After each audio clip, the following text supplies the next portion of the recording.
ذلك الكتاب لا ريب فيه هدى للمتقين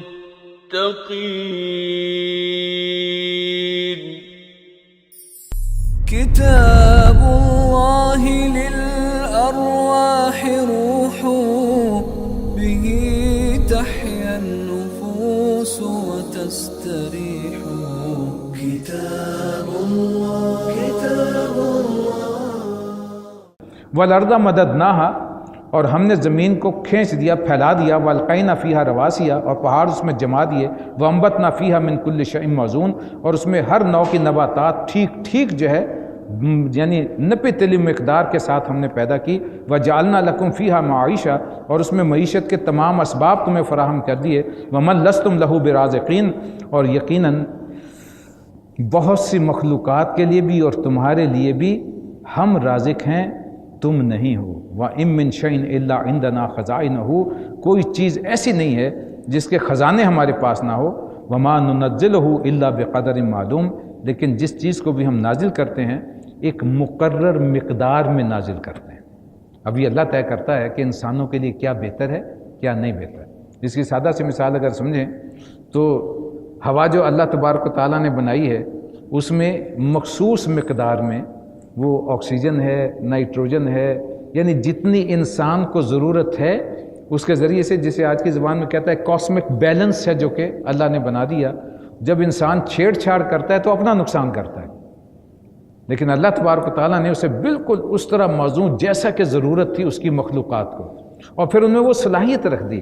آپ جانتے ہیں کہ درخت جو ہیں وہ دن میں کاربن ڈائی آکسائڈ کو حاصل کرتے ہیں، آکسیجن چھوڑتے ہیں، اور وہ ماحول میں آکسیجن کو متوازن رکھنے میں کام دیتے ہیں، اور رات کو وہی درخت جو ہیں وہ آکسیجن کو لے لیتے ہیں اور کاربن ڈائی آکسائڈ چھوڑنا شروع کر دیتے ہیں۔ اس کے ذریعے سے بھی اللہ کا مقصود ہے کہ اس بیلنس کو قائم و دائم رکھا جائے۔ تو ایک نظام ہے جو کہ اللہ تبارک و تعالیٰ نے بالکل قدر معلوم جس طرح کے ہونا چاہیے تھا انسان کے مفاد کے لیے بنایا۔ وَأَرْسَلْنَا الرِّيَاحَ لَوَاقِحَ فَأَنزَلْنَا مِنَ السَّمَاءِ مَاءً فَأَسْقَيْنَاكُمُوهُ وَمَا أَنْتُمْ لَهُ بِخَازِنِينَ، اور یہ بار آور ہوائیں جو بارش لے کر کے آتی ہیں ان کو بھی ہم ہی بھیجتے ہیں، پھر آسمان سے پانی برساتے ہیں اور اس پانی سے تمہیں سیراب کرتے ہیں، اور اس دولت کے خزانے دار بھی تم نہیں ہو، یہ بھی ہمارے پاس۔ آج کل دیکھیے نا، اس گرمی میں روزے کی حالت میں ہم کتنی دعائیں کرتے ہیں، اللہ رحمت باران عطا فرما۔ اگر انسان کے اختیار میں ہو تو نہ جانے کیا کچھ کر لے۔ اگر مصنوعی بارشیں بھی اگرچہ اب وہ ہو گیا سسٹم کے کچھ برساتے ہیں، لیکن ان کے کتنے نقصانات ہیں، اس کے بعد اس کے آفٹر افیکٹس کتنے ہیں، یہ ذرا اگر آپ پڑھیں اور اسے سنیں ذرا تو انسان کہتا ہے ایسی بارش سے محفوظ رہنا ہی بہتر ہے، اس سے بہتر ہے کہ نہ ہی ہو۔ وہ جو نیچرلی ہوتی ہے اس کی جو برکتیں ہیں وہ اپنی جگہ پر ہیں۔ وَإِنَّا لَنَحْنُ نُحْيِي وَنُمِيتُ وَنَحْنُ الْوَارِثُونَ، اور جان لو کہ زندگی اور موت ہمارے اختیار میں ہے اور ہم ہی سب کے وارث ہونے والے ہیں۔ انسان جو ہے اس دنیا میں وہ میری تیری کرتے جس دنیا سے رخصت ہو جاتا ہے، یہ بھی میرا، یہ بھی میرا، یہ بھی میرا، حالانکہ کسی کا بھی نہیں ہے۔ اپنے اپنے گھر میں ذرا نظر ماریں، ہمارے والدین یہ کہا کرتے تھے یہ مکان، یہ گھر میرا ہے، وہ چلے گئے، ہمارے اگلی نسل اس کی وارث ہو گئی، اب ہم دعوے دار ہو گئے، ہم نے چلے جانا ہے، ہمارے آنے والے دعوے دار ہو جائیں گے۔ چیز وہیں موجود ہے، وہ کہیں نہیں ہل کے جا رہی، وہ گھر، مکان، کھیت وہیں موجود ہے۔ پہلے کسی اور کا نام اس پہ لکھا تھا، صرف کاغذ تبدیل ہوتے رہتے ہیں، حقیقی ملکیت تو اس رب کی ہے جس نے اسے تخلیق کیا۔ جب کوئی نہ ہوگا تو وارث کون ہوگا؟ اللہ ہوگا۔ فرماتا وَنَحْنُ الْوَارِثُونَ، آخر وارث ہم ہونے والے ہیں۔ وَلَقَدْ عَلِمْنَا الْمُسْتَقْدِمِينَ مِنْكُمْ وَلَقَدْ عَلِمْنَا الْمُسْتَأْخِرِينَ، اور تم لوگوں میں سے جو گزر چکے انہیں بھی ہم نے دیکھ رکھا ہے، اور بعد والے آنے والے بھی ہماری نگاہ میں ہیں۔ وَإِنَّ رَبَّكَ هُوَ يَحْشُرُهُمْ، ایک دن آئے گا جس دن یقیناً تمہارا رب تم سب کو اکٹھا کر لے گا۔ إِنَّهُ حَكِيمٌ عَلِيمٌ، بے شک وہ حکمت والا بھی ہے اور سب کچھ جاننے والا بھی۔ وَلَقَدْ خَلَقْنَا الْإِنسَانَ مِنْ صَلْصَالٍ مِنْ حَمَإٍ مَسْنُونٍ، اور ہم نے انسان کو سڑی ہوئی مٹی کے سوکھے گارے سے بنایا۔ اور یہ مقام ہے جہاں اتنے الفاظ آ رہے ہیں، صلصال من حمأ مسنون۔ صلصال ہے ایسی مٹی جو دیکھا ہوگا کوئی کمہار برتن بناتا ہے نا، کچا ہوتا ہے، ابھی آوے میں نہیں گل جاتا، اسے آپ انگلی سے مارتے ہیں تو اس میں ٹن ٹن کی آواز آتی ہے، جس میں ٹھیکرے کی آواز آ رہی، وہ ہے صلصال۔ حمأ مسنون، ایسی مٹی جو گوند دی گئی، گوندنے کے بعد اسے چھوڑ دیا گیا اور اس میں کچھ تھوڑی سی نباتات جیسے توڑی ملا کے جب وہ لپائی کی جاتی ہے تو اس میں کوئی چیز ملا دی جاتی ہے، وہ 2 دن رکھ دی جاتی ہے تو اس میں ایک تعفن کی کیفیت پیدا ہو جاتی ہے اور لیس پیدا ہو جاتا ہے۔ اگر آپ خالی مٹی کو بنا کر کے گارے سے لیپیں گے تو وہ اگلے دن ہی اتر جائے گی چپڑیاں بن کے، لیکن اسے باقاعدہ جب بنا کے وہ لیس پیدا ہو جاتا ہے تو پھر وہ اس دیوار پر ایسی چپکتی ہے کہ جیسے پلستر کر دیا گیا۔ تو یہ حمأ مسنون ہے، سڑا ہوا گلا ہوا گارا۔ تو یہ مراحل ہیں، اس کو ابھی ہماری سائنس بھی اس تک نہیں پہنچ سکی ابھی صحیح معنوں میں کہ کس طریقے سے یہ ایوولیشن ہوا ہے اور کس طرح انسان کا جو ہے وہ حیولہ وجود میں آیا ہے، لیکن اللہ تبارک و تعالیٰ نے جن الفاظ میں بیان کیا وہ ہمارے سامنے۔ وَالْجَعَلْنَا خَلَقْنَاهُ مِنْ قَبْلُ، اور جن پیدا کیے گئے تھے انسانوں سے پہلے، من نار السموم، آگ کی لپٹ سے۔ شعلہ جو ہے، جن لوگوں نے فزکس پڑھی انہیں معلوم ہوگا کہ شعلہ جیسے ہمیں نظر آتا ہے اس کے کئی حصے ہوتے ہیں، کچھ ایسے بھی ہوتے ہیں جو ہماری نگاہوں میں نہیں آتے، وہ نار سموم ہے۔ ایک اندر پہلے ایک سرخ سی لائن نظر آتی ہے، اس کے اوپر ایک اور پیلا سا شعلہ بن جاتا ہے، اس کے اوپر ایک نیلگوں سا ایک شعلہ بن جاتا ہے، وہ سب سے زیادہ گرم ہوتا ہے۔ اس نیلگوں شعلے کے اوپر بھی ایک شعلہ ہے جو نگاہوں میں نہیں آتا، لیکن اس کے قریب آپ ہاتھ لے کے جائیں گے تو وہ نیلے سے ٹچ کرنے سے پہلے ہی آپ کا ہاتھ جو ہے نا بڑا شدید جل جائے گا ایک دم۔ اسے آگ کی لپٹ بھی بعض اوقات ہمارے ہاں جو عرف عام میں سمجھ نکلے کہ آگ کی لپٹ سے بچو، تو اس آگ کی لپٹ سے جن پیدا کیے گئے۔ اور جب شاید اس وقت جب یہ بگ بینگ ہوا ہے اور وہ زمین پہ ایک دھماکہ ہونے کے بعد اس کائنات میں اور سب چیزیں وجود میں، اس وقت جو ہے وہ انرجی خارج ہوئی۔ اب سائنس یہ کہہ رہی ہے کہ وہ اس قدر انرجی تھی کہ اگر ایک کے ساتھ آپ 30 صفریں آگے لگا دیں، 30 زیروز، تو اتنی ڈگری سینٹی گریڈ درجہ حرارت تھا جو بگ بینگ کے ذریعے سے خارج ہوا، اور کچھ ہی لمحوں کے بعد وہ 50% رہ گیا۔ جب وہ ایک دم ٹھنڈا ہو کے 50% اس کا رہا ہے تو اس میں ذرات وجود میں آئے ہیں، وہ ذرات بھی ایسے تھے جو خوردبین سے دیکھے جا سکتے ہیں۔ ایک تو ذرہ وہ ہے نا جو ہمارے نگاہوں کے سامنے ہوتا ہے جسے ہم دیکھ سکتے ہیں، ذرہ ویسے کہتے ہیں عربی زبان میں چیونٹی کے انڈے کو، وہ انتہائی باریک ہوتا ہے، لیکن اس سے بھی وہ باریک جو کہ خوردبین سے دیکھے جا سکے۔ وہ ذرات ہیں جو آپس میں پھر جیسے جیسے ٹھنڈک ہوتی گئی، وہ آگ کم پڑتی گئی، درجہ حرارت کم ہوتا گیا، وہ ذرات مل کے وہ پھر مادے کی شکل اختیار کرتے گئے اور اس سے مختلف کرے جو ہیں وجود میں آ گئے۔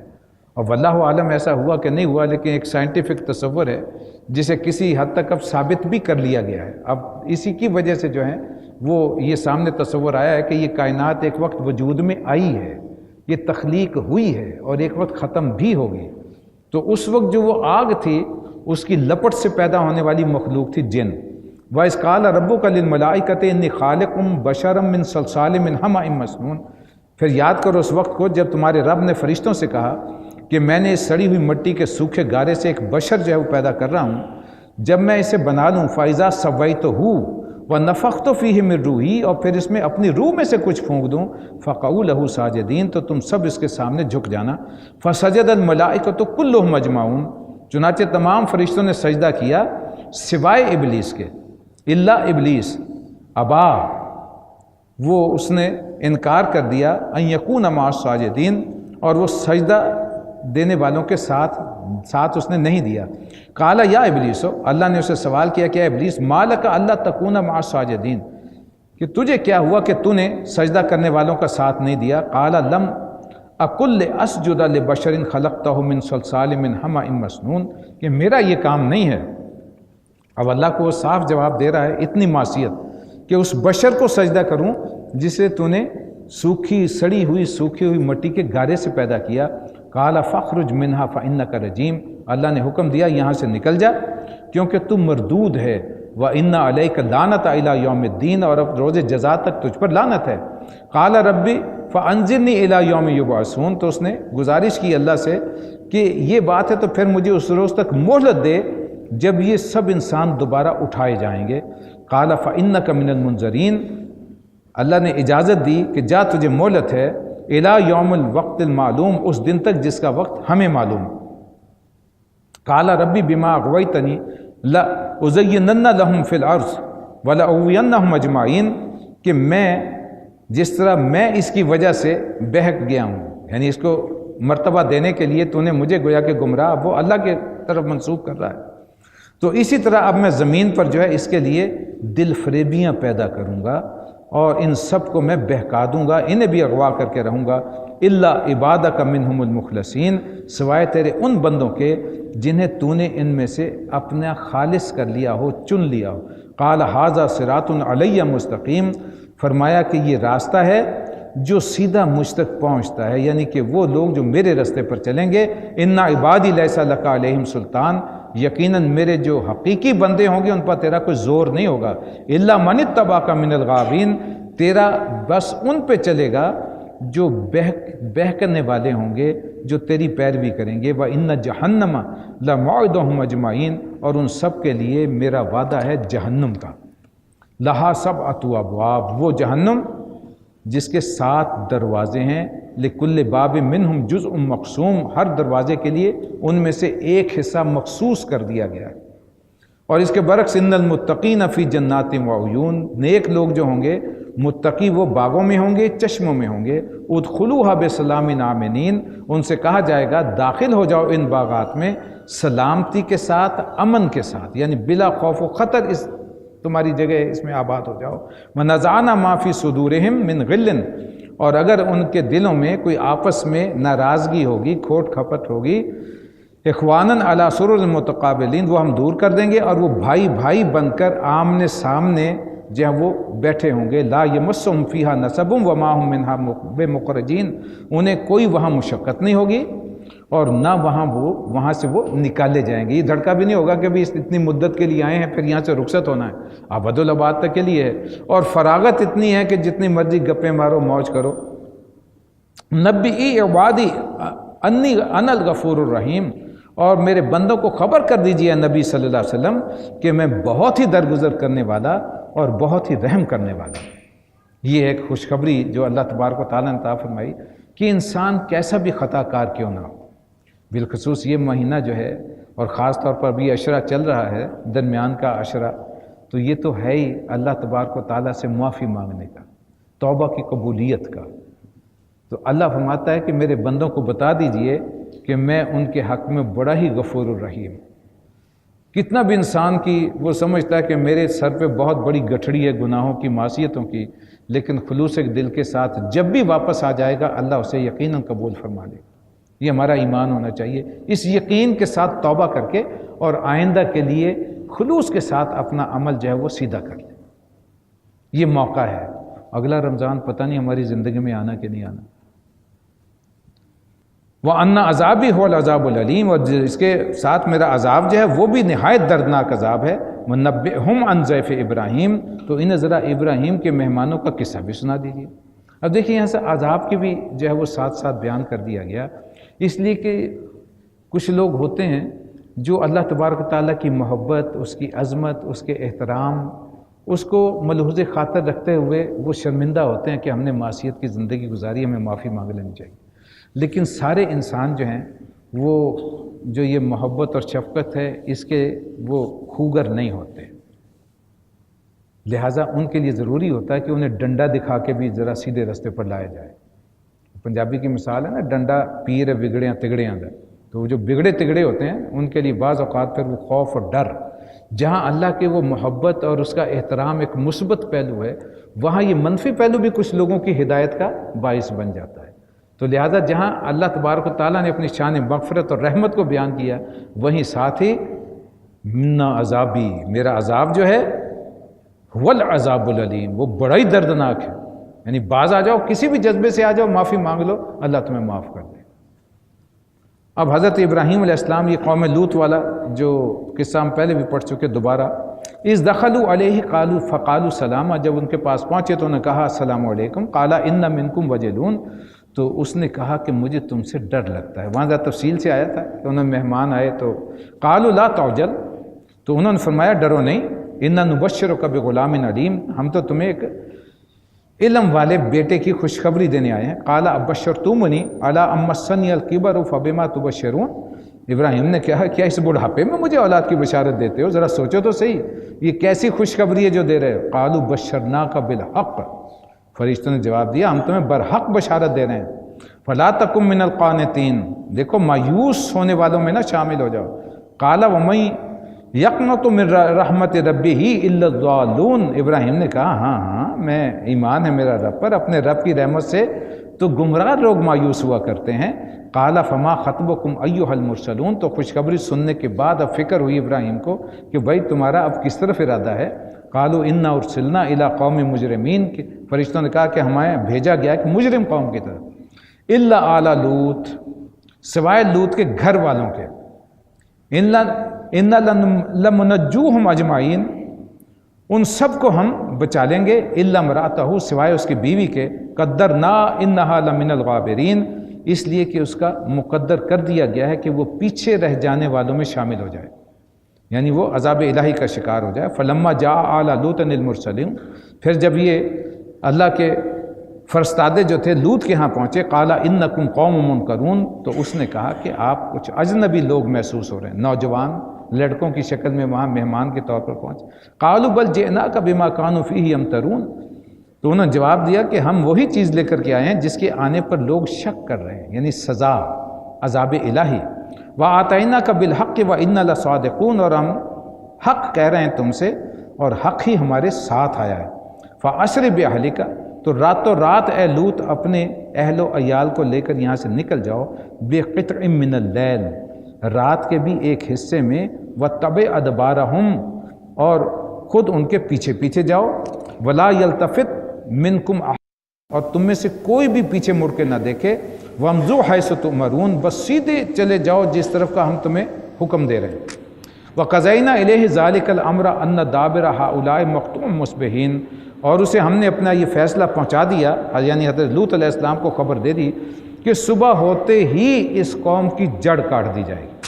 وجاء اہل المدینہ یستبشرون، اس اثناء میں جو ہے اس شہر کے رہنے والے جو ہیں بے تاب ہو کر دوڑ پڑے لوط کے گھر کی طرف. قال ان ہؤلاء ضیفی فلا تفضحون، انہوں نے کہا کہ بھائیو میرے مہمان ہیں، میری فضیحت یعنی میری بدنامی نہ کرو. واتقوا اللہ ولا تخزون، اللہ سے ڈرو مجھے رسوا نہ کرو. قالوا اولم ننہک عن العالمین، اب وہ بولے حضرت لوط سے کہ ہم نے کتنی بار تمہیں منع کیا ہے کہ تم دنیا بھر کے ٹھیکے نہ لیا کرو. قال ہؤلاء بناتی ان کنتم فاعلون، انہوں نے عاجز ہو کر کے کہا کہ تمہیں کچھ کرنا ہے تو میری بیٹیاں ہیں، ان سے نکاح کر لو. لعمرک، تیری جان کی قسم اے لوط، اللہ کی طرف سے بڑا عجیب خطاب ہے اس مقام پر. تیری عمر کی قسم، تیری جان کی قسم. انہم لفی سکرتہم یعمہون، وہ اس وقت ان پہ ایک نشہ چڑھا ہوا تھا جس سے وہ آپے سے باہر ہو رہے تھے. یہ جب انسان جو ہے گناہ پہ تلا ہوا ہوتا ہے، اس کی آنکھیں اندھی ہو رہی ہوتی ہیں، وہ بالکل اس نشے میں چور جو ہے، اس گناہ کے نشے میں چور جو ہے اس کی طرف لپکا چلا جاتا ہے، نہ آگے دیکھتا ہے نہ پیچھے، یعنی اسے کوئی احساس ہی نہیں ہوتا کہ میں کرنے کیا جا رہا ہوں، یہ کتنا اللہ کے غضب کا باعث بن سکتا ہے. فَأَخَذَتْهُمُ الصَّيْحَةُ مُشْرِقِينَ، تو اس وقت جو ہے ان پر جو ہے مشرقین یعنی پاؤں پھٹنے کے وقت، جب مشرق سے سورج طلوع ہونے کو ہوتا ہے، ایک زبردست دھماکے نے انہیں آ لیا. فَجَعَلْنَا عَالِيَهَا سَافِلَهَا، تو اس بستی کو ہم نے نیچے کا اوپر کا نیچے کر دیا، یعنی بستی کو تل پٹ کر کے رکھ دیا. وَأَمْطَرْنَا عَلَيْهِمْ حِجَارَةً مِّن سِجِّيلٍ، اور ان پر ہم نے پکی ہوئی مٹی کے پتھروں کی بارش کر دی. اِنَّ فِي ذَلِكَ لَآيَاتٍ لِّلْمُتَوَسِّمِينَ، اس واقعے میں نشانیاں ہیں ان کے لیے جو صاحب فراست ہیں، جو صاحب عقل ہیں. یہ متوسمین کا اصل لفظ آیا تھا جو حق کی تلاش میں ہیں، جو چاہتے ہیں انہیں حق مل جائے. وَإِنَّهَا لَبِسَبِيلٍ مُقِيمٍ، اور یہ علاقہ جہاں یہ واقعہ جو ہے وقوع پذیر ہوا، اللہ نے فرمایا کہ وہ شاہراہ عام پہ واقعہ ہے، تم اپنے قافلے لے کے وہاں سے گزرتے ہو، تمہاری نگاہوں میں رہتا ہے. اِنَّ فِي ذَلِكَ لَآيَاتً لِّلْمُؤْمِنِينَ، یہ سامان عبرت ہے ان لوگوں کے لیے جو ایمان لائے. وَإِنْ كَانَ أَصْحَابُ الْأَيْكَةِ لَظَالِمِينَ، ایکا والے بھی ظالم تھے، یہ حضرت شعیب علیہ السلام کی قوم. فَانْتَقَمْنَا مِنْهُمْ، تو ان سے بھی ہم نے انتقام لیا. وَإِنَّهُمَا لَبِإِمَامٍ مُبِينٍ، اور وہ بھی جو ہیں ایک کھلے راستے پر جو ہیں وہ واقع ہیں. یہ بھی اسی راستے پر، یہ پچھلی نشست میں آپ نقشہ دیکھ چکے ہیں، خلیج عقبہ کے کنارے کنارے ایلات کی بندرگاہ کے دائیں اور بائیں اصحاب مدین تھے، اور اسی راستے پر سیدھا دریائے اردن سے پہلے اور بحیرہ مردار کے کنارے پر یہ آمورہ اور صدوم کی بستیاں تھیں جہاں حضرت لوط علیہ السلام کی قوم تھی. وَلَقَدْ كَذَّبَ أَصْحَابُ الْحِجْرِ الْمُرْسَلِينَ، اسی طرح ہجر کے لوگوں نے بھی رسولوں کی تکذیب کی تھی۔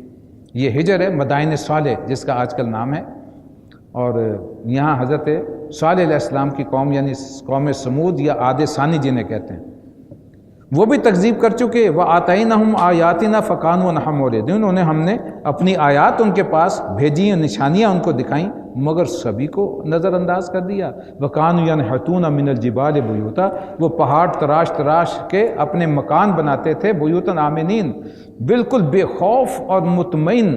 فَأَخَذَتْهُمُ الصَّيْحَةُ مُصْبِحِينَ، آخر ایک صبح انہیں بھی زبردست دھماکے نے آ لیا۔ فَمَا أَغْنَىٰ عَنْهُم مَّا كَانُوا يَكْسِبُونَ، تو پھر ان کی جو کمائی تھی ان کے کسی کام نہ آئی۔ جو کچھ وہ کرتے تھے دنیا کمانے کے لیے اور اللہ کے ساتھ شرک کی کیفیت، وہ کسی کام نہ آئی۔ وَمَا خَلَقْنَا السَّمَاوَاتِ وَالْأَرْضَ وَمَا بَيْنَهُمَا إِلَّا بِالْحَقِّ، یقیناً ہم نے زمین اور آسمان کو اور ان تمام موجودات کو جو وہاں ہیں حق کے ساتھ پیدا کیا ہے، کسی اور بنیاد پہ۔ وَمَا خَلَقْنَا السَّمَاوَاتِ وَالْأَرْضَ وَمَا بَيْنَهُمَا إِلَّا بِالْحَقِّ وَإِنَّ السَّاعَةَ لَآتِيَةٌ، اور وہ ساعت الساعہ یعنی قیامت کی گھڑی لازماً آنے والی ہے۔ فَاصْفَحِ الصَّفْحَ الْجَمِيلَ، تو اے نبی صلی اللہ علیہ وسلم آپ ابھی ان پہ سے انتہائی درگزر کا معاملہ جو ہے ان سے کام لیجئے۔ اِنَّ رَبَّكَ هُوَ الْخَلَّاقُ الْعَلِيمُ، بے شک تمہارا رب ان سب کا خالق ہے اور سب کچھ ان کا جانتا بھی ہے۔ وَلَقَدْ آتَيْنَاكَ، اور بے شک ہم نے آپ کو عطا کی ہیں سبع من المثانی، 7 ایسی آیات جو بار بار دہرائی جاتی ہیں، والقرآن العظیم، جو کہ اپنی جگہ پر ایک عظیم قرآن ہے۔ اس سے مراد جو ہے وہ خود نبی اکرم صلی اللہ علیہ وسلم نے تصریح فرمائی۔ سورہ فاتحہ کے ضمن میں میں نے آپ کو واقعہ سنایا تھا، حضرت ابی بن کعب رضی اللہ تعالیٰ عنہ، انہیں ایک مرتبہ حضور نے فرمایا کہ ابو ابی کیا تمہیں بتاؤں قرآن مجید کی وہ صورت جس کی مثل نہ تورات میں نہ انجیل میں نہ خود قرآن میں ہے؟ تو فرمایا یا رسول اللہ، بلا یا رسول اللہ، انہیں حکمت کا کوئی موتی مل جائے اور رسول اللہ صلی اللہ علیہ وسلم کی زبان سے اور کیا چاہیے تھا۔ آپ نے پھر سوال کیا نماز میں کیا پڑھتے ہو؟ تو انہوں نے سورہ فاتحہ پڑھ کے سنا دی۔ آپ نے فرمایا یہی ہے وہ سورہ، اور پھر الفاظ فرمایا کہ یہی ہے وہ جسے اللہ نے فرمایا وَلَقَدْ آتَيْنَاكَ سَبْعًا مِّنَ الْمَثَانِي وَقُرْآنَ الْعَظِيمَ، تو یہ خود نبی اکرم صلی اللہ علیہ وسلم سے ثابت ہے، آپ نے تفسیر کر دی کہ وہ سورہ فاتحہ یہ جس کے متعلق یہ آیت نازل ہوئی۔ لَا تَمُدَّنَّ عَيْنَيْكَ إِلَىٰ مَا مَتَّعْنَا بِهِ أَزْوَاجًا مِّنْهُمْ وَلَا تَحْزَنْ عَلَيْهِمْ وَاخْفِضْ جَنَاحَكَ لِلْمُؤْمِنِينَ، اور آپ اس متاع دنیا کی طرف تو آنکھ اٹھا کر بھی نہ دیکھیے۔ اب کیونکہ نبی اکرم صلی اللہ علیہ وسلم کی کوشش ہوتی تھی کہ سرداران قریش میں سے کچھ لوگ ایمان لے آئیں، کوئی آپ کی اپنی ذاتی دلچسپی نہیں تھی، آپ کو تو کتنے لالچ دے چکے تھے کہ دولت کے انبار لینے تو ہم اکٹھے کر کے دے دیتے ہیں، لیکن یہ ایسا نہیں تھا، لیکن ایک تمنا تھی، ایک خواہش تھی کہ اس سے اسلام کو تقویت ملے گی۔ اور دوسری طرف تھا وہ طبقہ جو غریب لوگ تھے، تو فرمایا گیا کہ یہ جو ہے دنیا کی متاع، اس کی طرف کوئی دیکھنے کی ضرورت نہیں جو ہم نے ان میں سے مختلف لوگوں کو دی ہوئی ہے، اور نہ ان کے حال پر اپنا دل کڑھائیں کہ یہ جہنم کے شکار ہونے والے ہیں۔ وَاخْفِضْ جَنَاحَكَ لِلْمُؤْمِنِينَ، آپ تو جھکیے اپنے ماننے والوں کی طرف۔ جناح یہ کندھے جو ہیں ان کو جھکا کے رکھیے، یعنی ان کے ساتھ آپ شفقت محبت اور مروت جو ہے وہ کیجئے۔ وَقُلْ إِنِّي أَنَا النَّذِيرُ الْمُبِينُ، اور ان سے صاف کہہ دیجئے کہ میں تو صاف صاف خبردار کرنے کے لیے آیا ہوں۔ كَمَا أَنزَلْنَا عَلَى الْمُقْتَسِمِينَ، اور یہ اسی طرح کی تنبیہ ہے جیسی ہم نے ان تفرقہ بازوں پر بھیجی تھی، الذین جعلوا القرآن عضین، جنہوں نے اپنے قرآن کو ٹکڑے ٹکڑے کر ڈالا ہے۔ اس سے مراد جو ہے وہ اہل کتاب یہود لیا گیا کہ یہی نعمت اور یہی انذار، کتاب کی نعمت یعنی تورات اور انجیلوں نے دی گئی، اور اللہ تبارک تعالیٰ کی طرف سے خبردار بھی کیا گیا۔ اب سورہ مائدہ کی وہ مقامات ذرا ذہن میں لے آئیے جہاں اللہ تبارک تعالیٰ نے بار بار یہ کہا کہ تمہاری کوئی حیثیت نہیں اگر تم نے قائم نہیں کیا تورات کو اور انجیل کو۔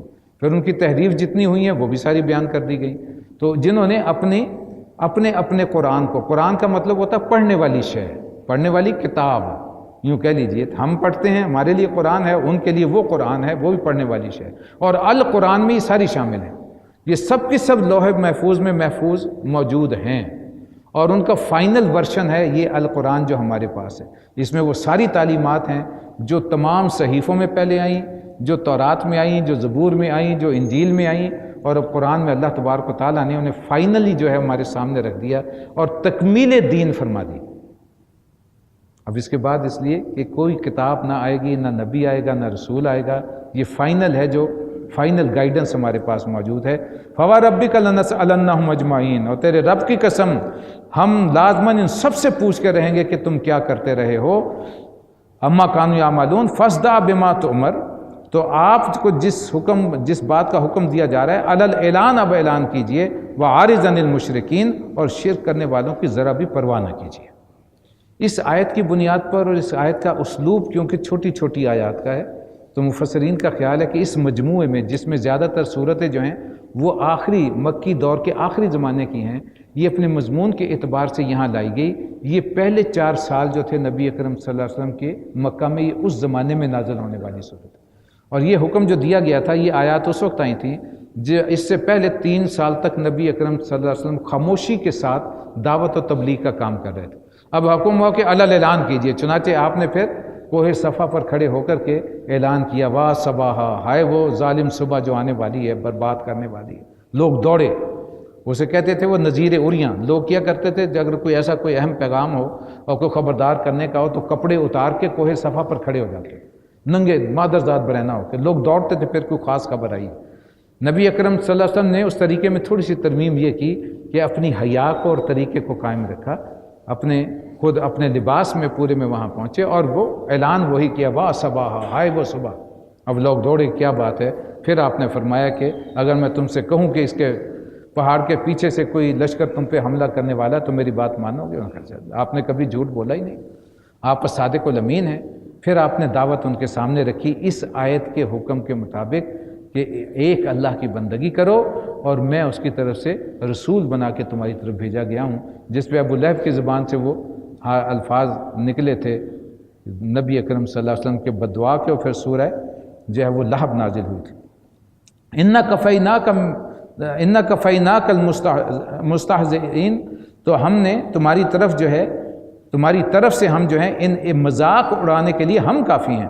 الَّذِينَ يَجْعَلُونَ مَعَ اللَّهِ إِلَٰهًا آخَرَ، بالخصوص وہ لوگ جو اللہ کے ساتھ کسی اور کو بھی الہ جو ہیں وہ قرار دیتے ہیں۔ فَسَوْفَ يَعْلَمُونَ، ان قریب انجام ان کے سامنے آ جائے گا۔ وَلَقَدْ نَعْلَمُ أَنَّكَ يَضِيقُ صَدْرُكَ بِمَا يَقُولُونَ، اور ہمیں معلوم ہے نبی، یہ ڈھارس کا انداز ہے تسلی دینے کا نبی اکرم صلی اللہ علیہ وسلم کو بھی مسلمانوں کو، یہ ہم خوب جانتے ہیں۔ وَلَقَدْ نَعْلَمُ أَنَّكَ يَضِيقُ صَدْرُكَ بِمَا يَقُولُونَ، یہ جو باتیں آپ کے خلاف کرتے ہیں، جو جس طرح تان و تشنیع کرتے ہیں، اسے آپ کا سینہ بھجتا ہے۔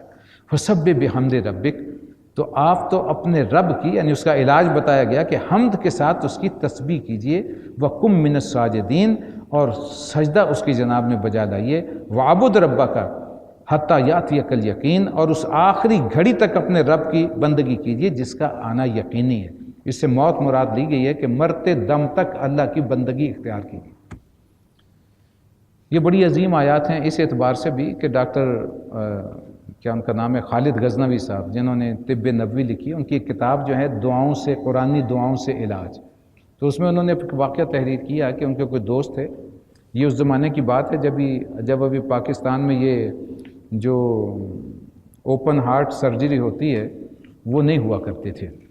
ان کے کسی ڈاکٹر ہی دوست تھا، اس کے بیٹے کو دل کا مرض لاحق ہو گیا، ہارٹ اٹیک کا اندیشہ ہو گیا، تو پروگرام بنا کہ اس وقت امریکہ میں یہ شروع ہوا تھا، تو یہ امریکہ جائے تو وہاں کا خرچہ بہت تھا، تو انہیں کسی نے تلقین کی کہ یہ 3 آیات سورہ ہجر کی آیت نمبر 97، 98 اور 99، وَلَقَدْ نَعْلَمُ أَنَّكَ يَضِيقُ صَدْرُكَ بِمَا يَقُولُونَ فَسَبِّحْ بِحَمْدِ رَبِّكَ وَكُن مِّنَ السَّاجِدِينَ وَاعْبُدْ رَبَّكَ حَتَّى يَأْتِيَكَ الْيَقِينُ، کہ یہ وہ پڑھا کرے، ہر نماز کے بعد پڑھا کرے، کثرت کے ساتھ پڑھا کرے، کم از کم 5 مرتبہ ہر نماز کے بعد پڑھنے کے بعد وہ ہاتھوں پہ دم کرے، اپنے دل پر پھیرے، اور پھر دل پر بھی اس طرح پھونک مار لیا کرے۔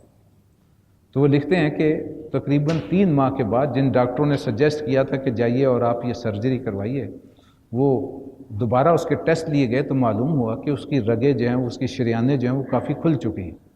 تو وہ بہت حیران ہوا ڈاکٹر کہ آپ نے اسے کون سی دوا دی ہے، کون سا علاج کیا جس کی وجہ سے یہ کہ اس وقت یہ سارے، اب جو تونے ٹوٹ کے بھی بہت سارے آ گئے ہیں اور بہت ساری چیزیں آ گئی ہیں کہ یہ کھاؤ یا اس طرح کرو تو اس سے ہو جاتا ہے، لیکن اس وقت یہ سب کچھ نہیں تھا، تو اس کا وہ اثر ہوا۔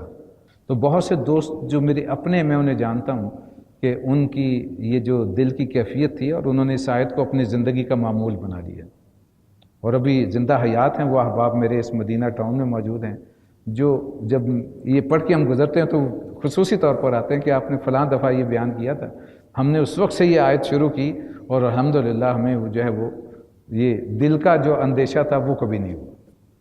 پہلے جو ڈاکٹر کہتے تھے کہ اس میں یہ کراؤ، یہ کروا لو، یہ کروا لو، بعض لوگوں نے تو وہ دوا بھی جو ہے وہ محدود کر دی جو اس کے کھانے کی ہوتی ہے، اور اللہ نے انہیں اس کے ذریعے سے شفا عطا فرمائی۔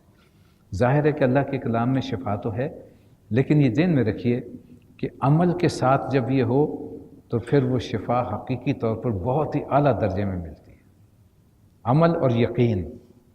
اللہ تبارک تعالی ہم سب کو توفیق عطا فرمائے۔ اقول قولی ھذا واستغفر اللہ لی ولکم ولسائر المسلمین والمسلمات۔ ذلك الكتاب لا ريب فيه هدى للمتقين